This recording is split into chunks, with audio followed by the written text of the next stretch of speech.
तो स्वागत है आप सभी का क्लास ORS के यूट्यूब प्लेटफॉर्म पे। तो देखिए आज हमारा एक नया सेट है जिसमें हम साइंस के क्वेश्चन सॉल्व करेंगे आपका RRB, ALP और टेक्नीशियन के लिए। और आपका ये RPF और कांस्टेबल में भी आपका जो है साइंस की क्लास ऐसे क्वेश्चन आपके बार बार पूछे जाते हैं। तो चलिए शुरू करते हैं और अंत तक बने रहिए आपके, जिसमें आपको 50 MCQ कराऊंगा। 50 MCQ जो आपके बार बार परीक्षाओं में पूछे जाते हैं। आपका कोई भी आपका एग्ज़ाम हो, आप हर एग्ज़ाम में आपके यहाँ से क्वेश्चन बनते हैं। तो चलिए शुरू करते हैं आज की क्लास। तो देखिए क्या कह रहा है भौतिक विज्ञान। कह रहा है कि कार्य का मात्रक क्या है। पूछ रहा है पहला क्वेश्चन कि कार्य का मात्रक क्या है। ऑप्शन में है जूल, न्यूटन, वॉट या डाइन। तो कार्य का मात्रक क्या होता है, तो कार्य का मात्रक जूल होता है। ऑप्शन नंबर फर्स्ट हमारा करेक्ट हो जाएगा। दूसरा नंबर कह रहा है प्रकाश वर्ष इकाई किसकी है। ऑप्शन में है दूरी की, समय की, प्रकाश की तीव्रता की या यह सभी की। तो प्रकाश वर्ष किसकी इकाई होती है। देखिए प्रकाश वर्ष जो होता है यह आपकी दूरी का इकाई होता है।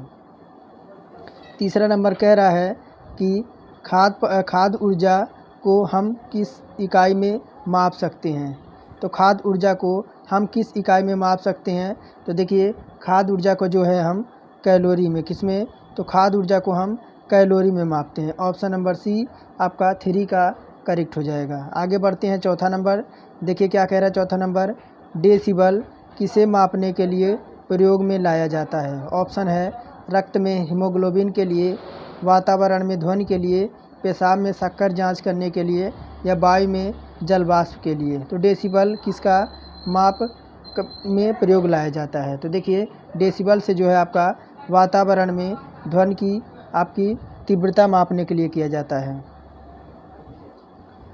पाँचवा नंबर कह रहा है कि निम्नलिखित में से कौन एक सदिश राशि नहीं है।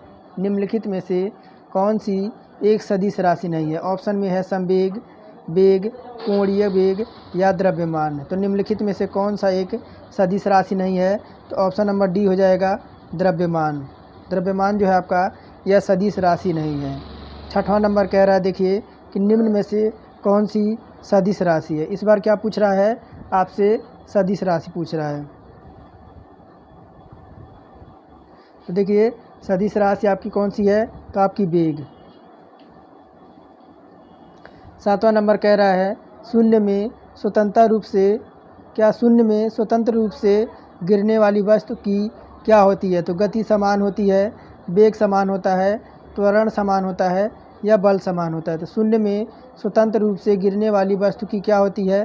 तो देखिए वस्तु क्या होती है, तो त्वरण समान होते हैं। क्या, शून्य में अगर स्वतंत्र रूप से कोई वस्तु गिर रही है तो उसका त्वरण क्या होगा, तो समान होगा।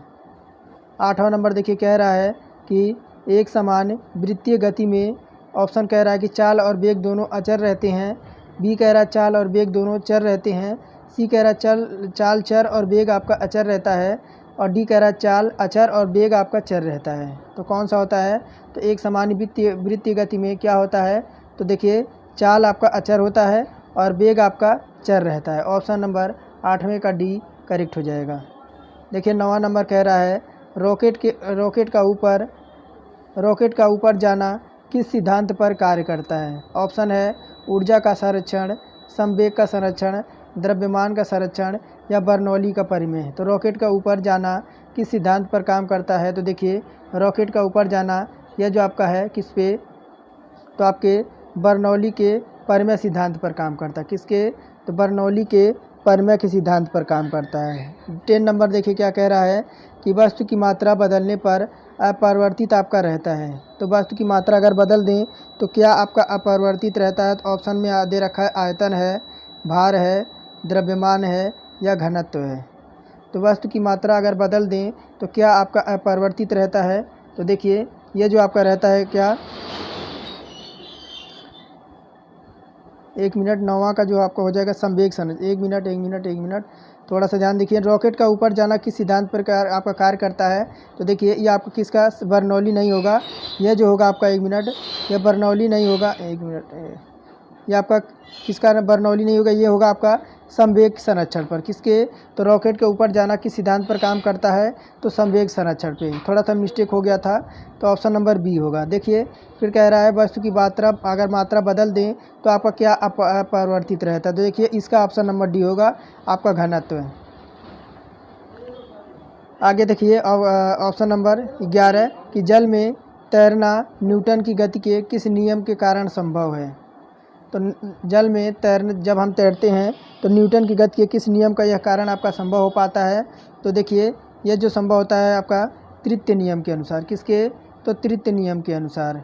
आगे बढ़ते हैं, 12 नंबर देखिए क्या कह रहा है कि न्यूटन की गति का प्रथम नियम क्या कहलाता है? न्यूटन का गति का प्रथम नियम क्या कहलाता है? ऑप्शन में है जड़त्व का नियम, गुरुत्वाकर्षण का नियम, संवेग का संरक्षण का नियम या गतिशीलता का नियम। तो न्यूटन की गति के प्रथम नियम क्या कहलाता है? तो देखिए ये आपका क्या कहलाता है? जड़त्व का नियम। किसे?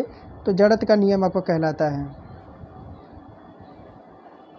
देखिए 13 नंबर कह रहा है डायनामो ऊर्जा का रूपांतरण करता है। तो डायनामो ऊर्जा का रूपांतरण करता है किसमें?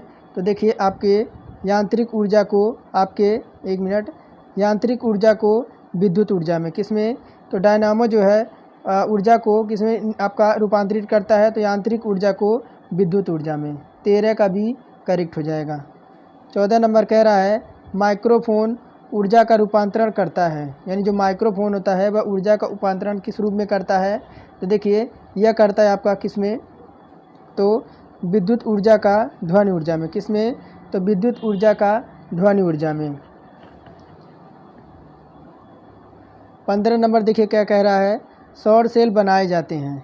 तो सिलिकॉन से, गैल्मियम से, जर्मेनियम से या ए एवं बी दोनों से। तो क्या पूछ रहा है आपके कि सौर सेल बनाए जाते हैं? तो देखिए सौर सेल जो बनाए जाते हैं वो आपके किससे? तो सिलिकॉन से भी बनाए जाते हैं और गैल्मियम से बनाए जाते हैं। ऑप्शन नंबर डी हमारा करेक्ट हो जाएगा, ए और बी दोनों करेक्ट हो जाएंगे। 16 नंबर कह रहा है कि गहराई बढ़ाने पर द्रव्य का दाब क्या होता है? घटता है, बढ़ता है, अपरिवर्तित रहता है, घनत्व पर निर्भर करता है। तो गहराई बढ़ने पर द्रव्य का दाब क्या होता है? तो देखिए अगर हम गहराई बढ़ने पर द्रव्य का दाब क्या होता है? तो आपका बढ़ जाता है। क्या होता है? तो आपका यह बढ़ जाता है। ऑप्शन नंबर बी 16 का करेक्ट हो जाएगा। 17 नंबर कह रहा है बर्फ़ पर स्केटिंग करना प्रदर्शित करता है कि दाब बढ़ने पर बर्फ़ का गलनांक बढ़ता है, घटता है, अपरिवर्तित रहता है, पहले बढ़ता है और फिर घटता है। तो बर्फ़ पर स्केटिंग करना प्रदर्शित करता है दाब बढ़ने और बर्फ़ का गलनांक। तो क्या है कि इस पर आपका ये करता है? तो देखिए ये जो होता है आपके अपरिवर्तित रहता है। क्या?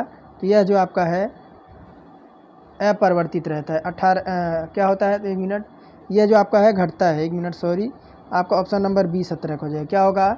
तो ये आपका जो है कि बर्फ़ पर स्केटिंग करना प्रदर्शित करता है किसको? तो दाब बढ़ने पर जो बर्फ़ का गलनांक होता है वह घटने लगता है। ऑप्शन नंबर 17 का भी करेक्ट हो जाएगा। 18 देखिए क्या कह रहा है ऊंचाई पर चढ़ता हुआ व्यक्ति आगे की ओर क्यों झुक जाता है? जब आप पहाड़ों पर चढ़ते हैं तो आपका जो शरीर है वह आगे की तरफ झुका रहता है। ऐसा क्यों, किस लिए होता है? ऑप्शन कह रहा है कि तेज़ से चलने के लिए, फिसलने से बचने के लिए, या स्थायित्व बढ़ाने के लिए, या इन सभी के लिए। तो देखिए जब हम पहाड़ों पर आगे की ओर आप झुक जाते हैं तो इससे हम क्या होता है? देखिए ये आपका स्थायित्व बढ़ाने के लिए। क्या? तो स्थायित्व बढ़ाने के लिए ऐसा हम करते हैं ताकि हम जो है आराम से ऊपर चढ़ सकें।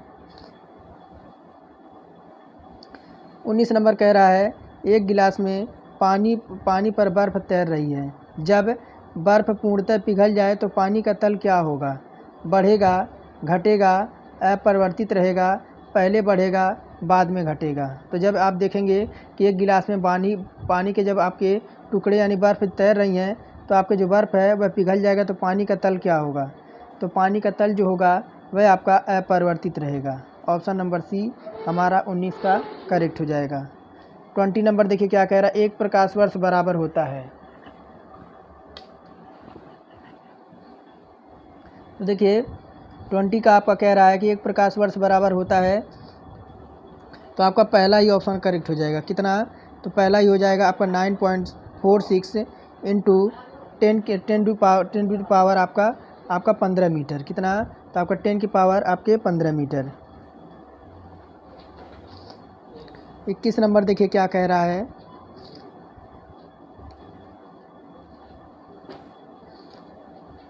कि पृथ्वी के तल का पलायन वेग है तो 11.2 किलोमीटर प्रति सेकेंड, 12.4 किलोमीटर प्रति सेकेंड, या 10.8 किलोमीटर प्रति सेकेंड, या 13.2 किलोमीटर प्रति सेकेंड। तो पृथ्वी के तल का पलायन वेग कितना है? तो देखिए पृथ्वी के तल का पलायन वेग आपका कितना है? तो 11.2 किलोमीटर प्रति सेकेंड। ऑप्शन नंबर फर्स्ट हमारा करेक्ट हो जाएगा। कितना? तो ऑप्शन नंबर फर्स्ट हमारा करेक्ट हो जाएगा। फिर देखिए कह रहा है 22 नंबर, चाबी भरी घड़ी में कौन सी ऊर्जा होती है? ऑप्शन है गतिज ऊर्जा, स्थितिज ऊर्जा, यांत्रिक ऊर्जा, या संचित ऊर्जा। तो चाबी भरी घड़ी में कौन सी ऊर्जा होती है? देखिए चाबी भरी घड़ी में जो आपकी ऊर्जा होती है वह जो होती है आपकी कौन सी? तो स्थितिज ऊर्जा। ऑप्शन नंबर 22 का भी करेक्ट हो जाएगा।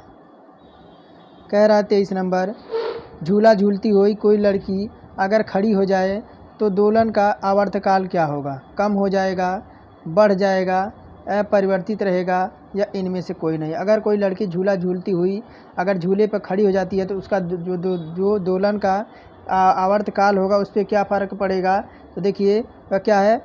आपका कम हो जाएगा। क्या? तो उसका दोलन का आवर्तकाल आपका कम हो जाएगा।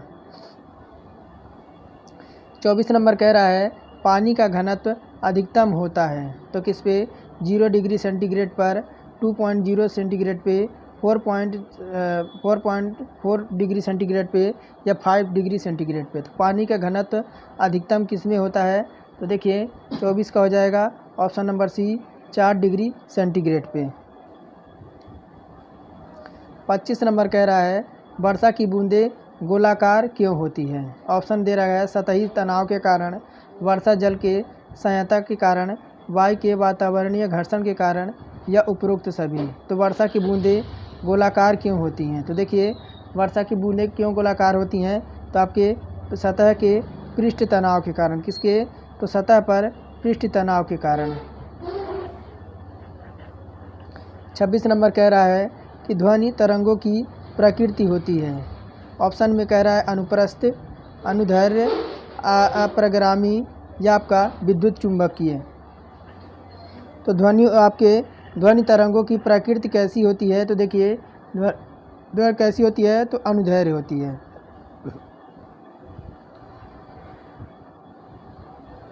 27 नंबर कह रहा है देखिए कि निकट आती किसी रेलगाड़ी की सीटी की आवृत्ति या तीक्ष्णता बढ़ती जाती है, ऐसा किस कारण से होता है? ऑप्शन है चार्ल्स नियम के अनुसार, बर्नौली के प्रमेय के आधार पर, या डॉपलर के प्रभाव के कारण, या आर्किमिडीज के सिद्धांत पर ऐसा होता है। तो निकट आती किसी रेलगाड़ी की सीटी की आवृत्ति तीक्ष्णता आपकी बढ़ती जाती है, ऐसा किस कारण होता है?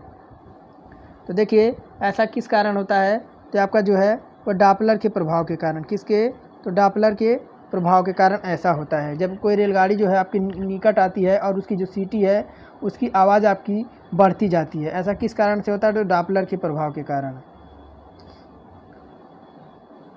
कह रहा है 28 नंबर, सोनार अधिकांशतः प्रयोग में लाया जाता है। तो सोनार आपके किस प्रयोग में लाया जाता है? तो ऑप्शन कह रहा है नाविकों द्वारा, या अंतरिक्ष यात्रियों द्वारा, या अभियंताओं द्वारा, या इन सभी के द्वारा। तो जो सोनार है वह अधिकांशतः क्यों प्रयोग में लाया जाता है? तो देखिए 28 का जो हो जाएगा ऑप्शन नंबर ए, आपके नाविकों के द्वारा।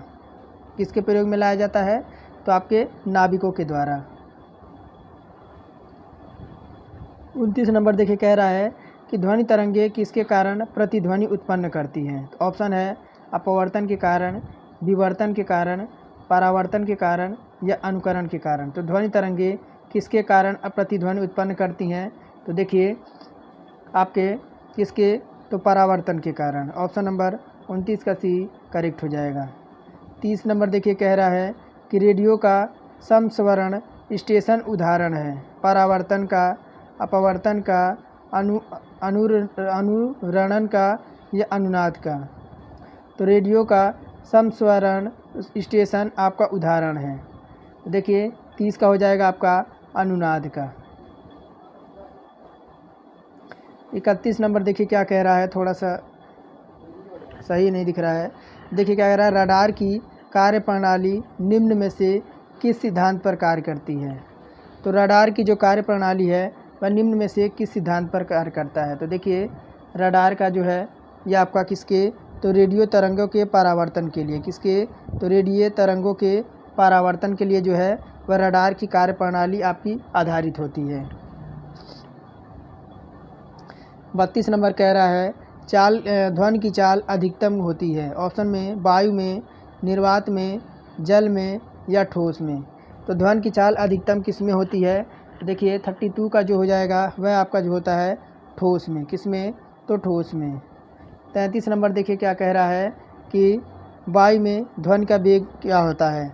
तो ताप के बढ़ने से बढ़ता है, ताप के बढ़ने से बढ़ता है, ताप के घटने से बढ़ता है, या उपरोक्त में से कोई नहीं। तो वायु में ध्वनि का वेग क्या होता है। तो देखिए ऑप्शन नंबर बी हो जाएगा, ताप के बढ़ने से यह भी आपका बढ़ता है। आगे देखिए 34 नंबर कह रहा है स्त्रियों की आवाज़ पुरुषों की आवाज़ से किस कारण से पतली होती है। तो देखिए स्त्रियों की जो आवाज़ होती है वो पुरुषों की तुलना में उनकी आवाज़ जो है वह पतली होती है, किस कारण से होता है। तो देखिए ऑप्शन नंबर फर्स्ट हो जाएगा, ऑप्शन नंबर फर्स्ट हो जाएगा कि स्त्रियों की ध्वनि की तारत्व जो होती है वह अधिक होती है। क्या होती है, तो स्त्रियों की जो ध्वनि की तारत्व होती है वह अधिक होती है, इस कारण से उनकी आवाज़ जो है वह पतली होती है। फिर देखिए 35 नंबर कह रहा है श्रव्य परिसर में ध्वनि तरंगों की आवृत्ति होती है। तो श्रव्य परिसर में ध्वनि तरंगों की आवृत्ति क्या होती है। तो देखिए आपकी 35 का जो हो जाएगा ऑप्शन नंबर 20 हर्ट्ज से आपका 20,000 हर्ट्ज तक होती है। कह रहा 36 नंबर आवृत्ति का मात्रक है। तो किलो हर्ट्ज प्रति सेकेंड, हर्ट्ज प्रति सेकेंड या हर्ट्ज।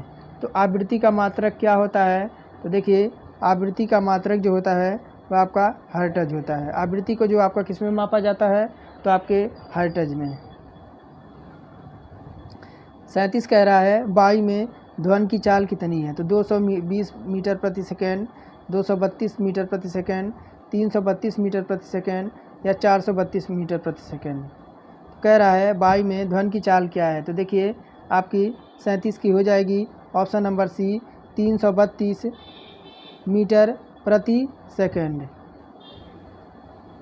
कह रहा है मानव शरीर का तापमान 9.86 फ़ारेनहाइट होता है। तो सेल्सियस स्केल में यह कितना होना चाहिए। तो अगर सेल्सियस स्केल में बात करें तो मानव शरीर का तापमान कितना होना चाहिए। तो देखिए आपके 37 डिग्री सेंटीग्रेड पे अगर आप सही हैं, अगर इससे ज़्यादा होता है तो आपको बुखार हो जाएगा। 39 नंबर कह रहा है कि किस तापमान पर सेल्सियस और फ़ारेनहाइट तापमापियों के मान का एक समान होंगे। तो किस तापमान पर सेल्सियस और फ़ारेनहाइट तापमापियों के मान एक समान होंगे। तो देखिए यह कौन सा मान होगा। तो यह आपका होगा -40 degree centigrade, -40 degree, sorry centigrade नहीं है, -40 डिग्री।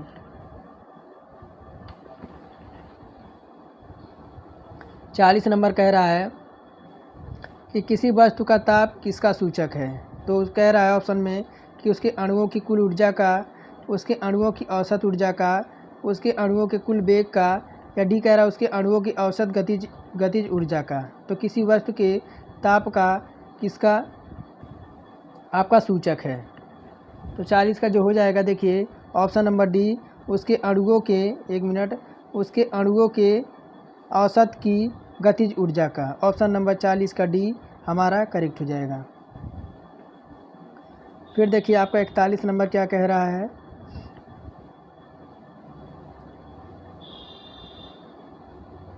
कि जल को 0 डिग्री सेंटीग्रेड से 10 डिग्री सेंटीग्रेड तक गर्म किए जाने पर उसका आयतन क्या होता है। तो लगातार बढ़ता है, लगातार घटता है, पहले घटता है फिर बढ़ता है, या सी डी कह रहा है पहले बढ़ता है या फिर घटता है।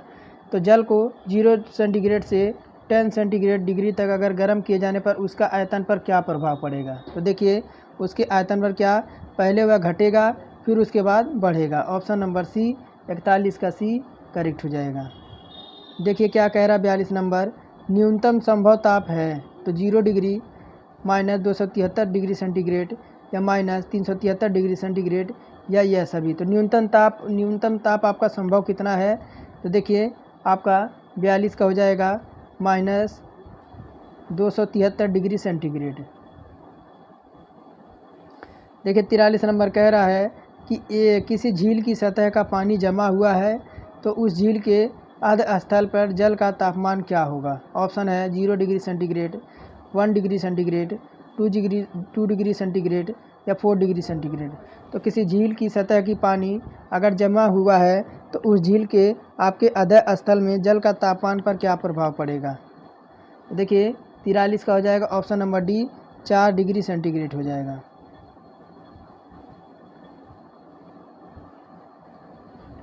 क्या कह रहा है 44 नंबर कि प्रेशर कुकर में खाना जल्दी क्यों पकता है।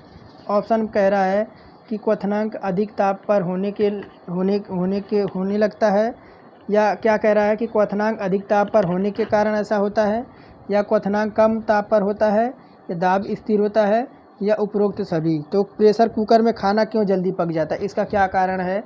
तो देखिए इसका कारण आपका जो है वह आपके क्वथनांक जो है आपके अधिक दाब के कारण है। क्वथनांक जो है अधिक ताप पर आपका होने लगता है तो प्रेशर कुकर में खाना जल्दी पक जाता है। 45 नंबर कह रहा है कि उबलते जल की अपेक्षा भाप के जलने से अधिक कष्ट होता है, क्योंकि उबलते जल की अपेक्षा भाप की गुप्त ऊष्मा क्या होती है। तो देखिए भाप की जो गुप्त ऊष्मा होती है वह आपकी अधिक होती है। क्या होती है। तो देखिए जब आप क्या होगा, जब जैसे खाना पक रहा है अगर आप प्लेट हटाते हैं तो कभी कभी आप जल जाते हैं। क्यों, क्योंकि देखिए भाप में जो होता है आपकी गुप्त ऊष्मा होती है, इसी वजह से जो है आपकी है वो आपके उससे जल्दी जल जाते हैं। कह रहा है 46 नंबर में कि निम्नलिखित में से किसकी विशिष्ट ऊष्मा सबसे अधिक है। ऑप्शन में है बालू की, बर्फ़ की, बालू की, पानी की या लोहा की। देखिए 46 में जो हो जाएगी आपकी किसकी विशिष्ट ऊष्मा सबसे अधिक हो जाएगी, तो आपके पानी की। 47 नंबर कह रहा है किसी अंतरिक्ष यात्री को आकाश का रंग कैसा दिखाई देता है।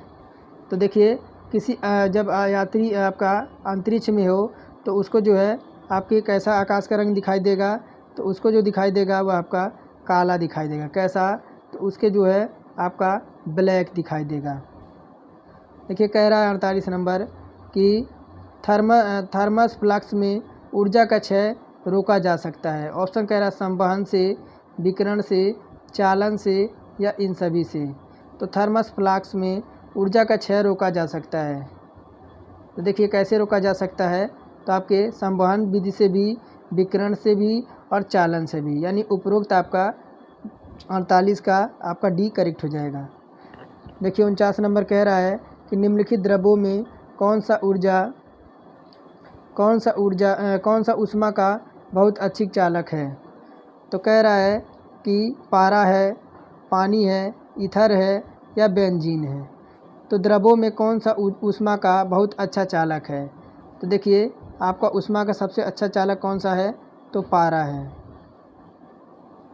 और आज का लास्ट क्वेश्चन होगा, कह रहा है देखिए कि अच्छे उत्सर्जक अच्छे अवशोषक होते हैं, यह नियम किसका है। ऑप्शन है स्टीफन का, न्यूटन का, बर्नौली का या किरचॉफ का। तो अच्छे उत्सर्जक अच्छे आपके अवशोषक होते हैं, यह नियम किसका है। तो 50 का देखिए 50 का जो हो जाएगा ऑप्शन नंबर डी, यह जो नियम है आपके किसका, तो किरचॉफ का है। ऑप्शन नंबर डी हमारा 50 का करेक्ट हो जाएगा। तो ये हमारे थे देखिए 50 MCQ क्वेश्चन, और इसमें जो आपके हैं 4 से 500 तक का क्वेश्चन मैं आपको कराऊंगा, और हर प्रैक्टिस सेट में आपको 50 क्वेश्चन मिलेंगे।